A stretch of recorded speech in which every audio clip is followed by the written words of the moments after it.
আরেকটা ওটা কই ওইটা কি চলে যাবে নাকি? না না আর যাবে না হয়েছে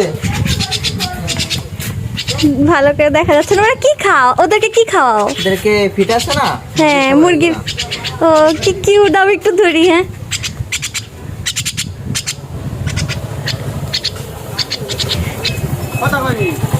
না ছোট আরেকটা নিয়ে এসো, আসবে না ওইটা?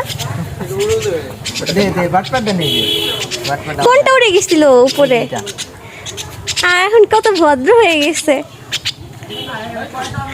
এই যে এখন ঠিক আছে। রাতে এটাই করেন বাহ সুন্দর তো, ভালো চিনে তো পাখিগুলো। এক সপ্তাহের জন্য রিমান্ডে থাকবে কে? এটা হ্যাঁ খাইতে দিও না, ও অনেক জ্বালাইছে। এই যে এখান থেকে ভালো আসতেছে। থাকেন না আমি নিব না, আমার ভয় করে।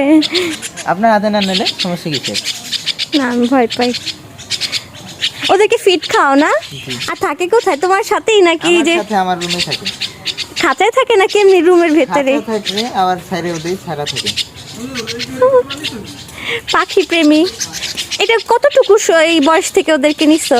ওদের বয়স যে সময় 5 থেকে 7 দিন ছিল সেই সময় থেকে পালতেছি। ও কোথায় পাইছো এই পাখিগুলো? এই পাখিগুলো তাল গাছে বাসা বানাইছিল। ও তুমি কি তাল গাছে উঠে ওগুলো পারছো?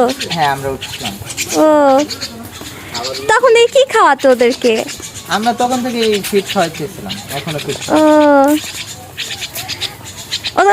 ও ওরা যখন উড়ে যায় কি বলে ডাকো তখন? এই শীষ বাজালে আসে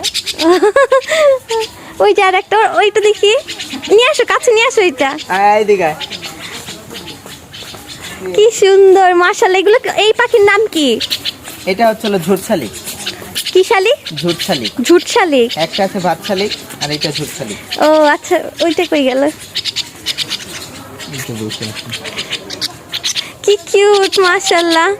মানুষের কাছে মানে মানুষ পারে সবকিছু পোষ মানাতে, তাই না?